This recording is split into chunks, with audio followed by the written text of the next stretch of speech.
There's this document every law school has to file once a year. It's public and it's been sitting on the ABA's website the whole time. And if you actually read California Western School of Law's most recent one, here's what you would find. 199 students started last year with a scholarship and 126 of them lost it. And the year before that was even worse. Now, every year I talk with students who signed up for these scholarships without reading the fine print, the one document that would have told them what they were actually signing up for. And so that's what I want to walk you through today. If you've got a scholarship offer on the table right now, let's talk about it for a few minutes before you send in your deposit. So the document. Every American Bar Association accredited law school has got to file one of these once a year. It's called a Standard 509 Information Report. It goes up on the ABA's website every December. I'll put the link below.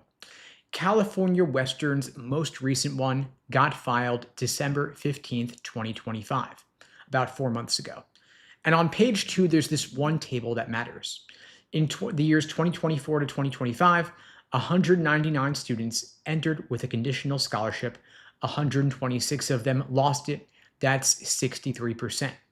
In the 2023 to 2024 cycle, 191 students entered, 130 lost the scholarship, 68%. 2022 to 2023, 194 entered, 124 lost it, so that's 64%. And so 3 years in a row, a total of 584 students entered with scholarships, and 380 of them walked out with less money than they thought they were getting. That's 65%, 2 out of every 3. Now, here's the number you want to consider next to that. The national average is about 27% of students losing conditional scholarships. And so California Western is running more than double the national rate, and they've been doing this for 3 years running or more. So why is this happening? Honestly, 2 reasons, and both of them are in the same filing.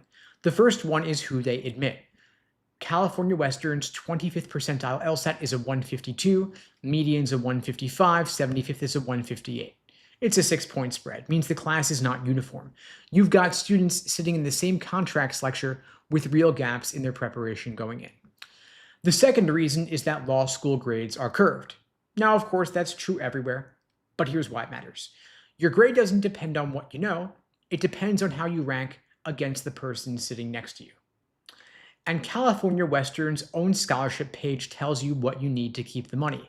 You've got to have a cumulative GPA of 2.85 or higher. And honestly, for the classes in this filing, the threshold was higher than that. And so if you put it all together, we've got a student with a 152 LSAT accepting a $30,000 scholarship, walking in, sitting next to a 158 LSAT student, and they're both trying to land above the same GPA line. One of them's not going to. One of them is due to failure. And so the scholarship isn't really $30,000, it's more of a coin flip. Now, I know some of you might be thinking, okay, fine, but it's still a shot. Worst case, I pay full price, I still get the degree, I still become a lawyer. But let's talk about what full price actually means here. Full-time tuition for the 2025-2026 admission year is $64,000, $720 in total. So living expenses off campus run $34,000. So you're looking at about $99,000 a year all in. 3 years is just under $300,000. Now, the first time bar passage rate for their 2024 graduates was 62.9%. California state average is 77.5%. So they're running almost 15% points below the state average. So let's say you accept the $30,000 scholarship, you enroll, you pay the first year at reduced cost, and then the scholarship gets pulled. Now you've got 2 options. You leave and you're burned a year, or you stay and you pay full tuition for 2 more years. That's an extra $60,000 on top of what you originally thought you owed. And when you graduate, there's still about a 1 in 3 chance you don't pass the bar on your first try.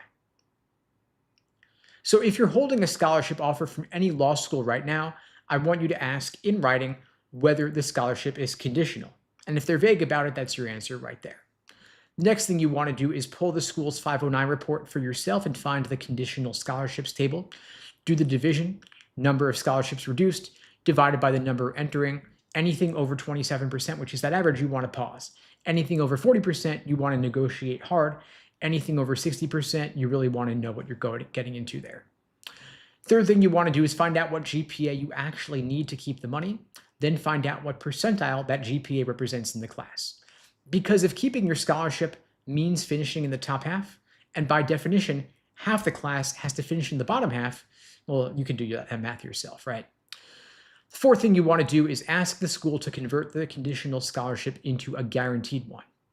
And sometimes they'll do it, especially if you've got a competing offer from a peer school. Worst thing they can say is no. But if they won't budge, price this scholarship correctly. A $30,000 scholarship with a 65% loss rate isn't really a $30,000 scholarship. In expected value, on average, is closer to $10,000. And so that's what you're actually being offered in effect. So you've got to decide whether $10,000 is enough of a reason to pick this school. And the funny thing, what really bothers me here is that the 509 report's not secret. It's not leaked. It's not hidden. It's right there on the school's own website. It's on the American Bar Association portal. Gets updated every December. California Western isn't hiding any of this. They can't by law. It's filed on time and they posted it publicly.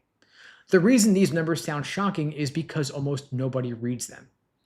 So the schools check the disclosure box and they count on you not looking and the cycle keeps going. And so your job is to look.